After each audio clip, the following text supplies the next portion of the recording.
Hello everyone and welcome to Downhaven Entertainment. Today we will be reviewing Insurgent and Chappie.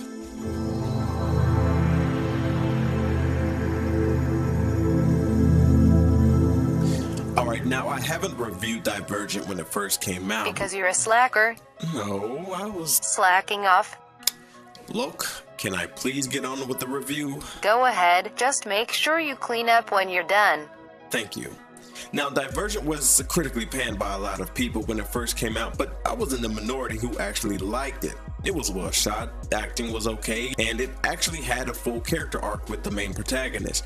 I agree there were some stupid moments in the movie that dragged the movie down to generic quality, but it was no Maze Runner. It was smack dab in the middle between the second Hunger Games movie and the Maze Runner, but I enjoyed the film overall. Wait a minute. Look. LOL. Let's just get into the movie. The movie stars Shailene Woodley as Trish. She was pretty good in this movie. She definitely looks the part she was playing. She looks like she could throw down and back up what she says, but is a complete sweetheart with an attitude. But she's not completely tough. That's fine. Not everybody in movies have to be hard-edged and brooding. Thumbs up. Everyone else in this movie, boring. They were there to get their paycheck and leave. This chick stood around and said stuff. This guy just ran around and hit stuff. This chick had one notable scene in this movie, and it was like, nobody really mattered in this movie, so let's talk about what worked for the movie.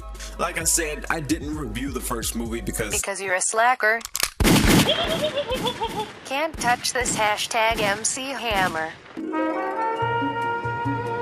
But like the first movie, it was well shot. The dream sequences were amazing to look at. You can see the action as it plays out, and the lighting was awesome. Not much bad in the direction when it comes to this. Superb job. Shailene Woodley was great in this movie. She was the only person who looked like she gave a darn they were there. I mean, the guy who played Shailene's boyfriend in the movie had a face throughout this movie that looked like he just smelled a fart, and is mildly annoyed by the lingering fragrance of human butt spray.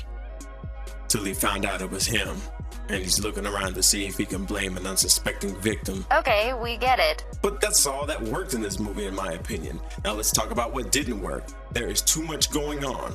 Characters in this movie just come and go without much development. Situations arise in this movie that could have been left out and saved for another movie. There's nothing wrong with making a franchise 4 to 5 movies if you have an actual good story to tell. But from the looks of it, they don't have much faith in their franchise. It looks like Fox is just ready to be done with this series, and the actors except Shailene Woodley just want to go home or something. There's just not much these actors can work from. It's just angst and fart faces. And they really need to add a sense of adventure in this movie, because this movie isn't exciting at all. These characters learned how to parkour around the city and test their limits in the first movie, but it's just walking around and the occasional fight in this movie. And come on, get Shailene Woodley to learn some parkour moves. Let her be less girly and free run and fight like she means it. We should be seeing this in a movie.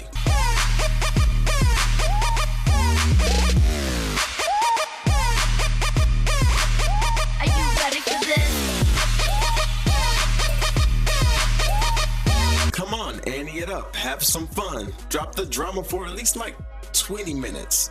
Overall, this movie was just an upgrade in special effects and sets, but a downgrade in entertainment and adventure and character development. And of course, if you're familiar with the Hunger Games, you should be used to the revelations about the fractions and outside of the fractions and what the real world is cliche. And I swear, with these movies, I wouldn't be surprised if all these movies took place in the same universe. 99% of the actors were just dull, the script just crapped out plots and subplots, and the ending was just awful and nonsensical. I really wanted to like this movie, but it's just generic and there's nothing much to it and there's nothing to talk about in this movie. So after seeing this movie, I have to give this movie a solid C+. Neil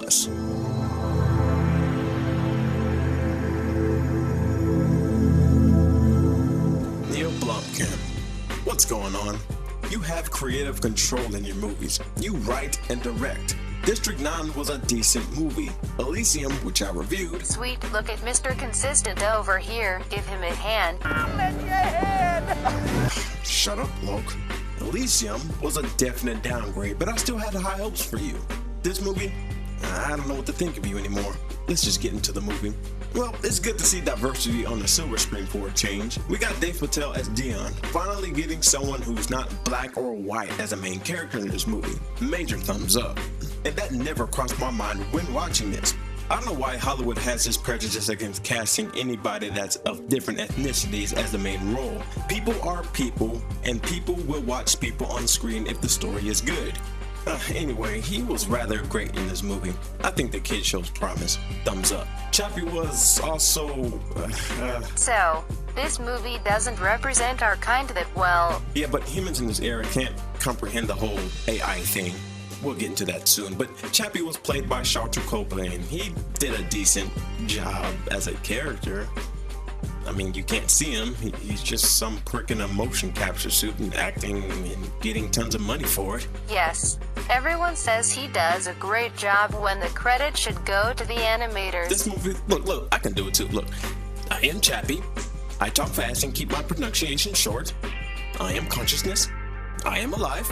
Now give me $500,000 for this. ROTFL, to be honest, this was a rather prejudiced portrayal of our kind. Like, seriously folks, this was like the Jar Jar Binks type performance to me. LOL, look at me. I'm offended. I get offended at everything. I am human too. Lol lol lol.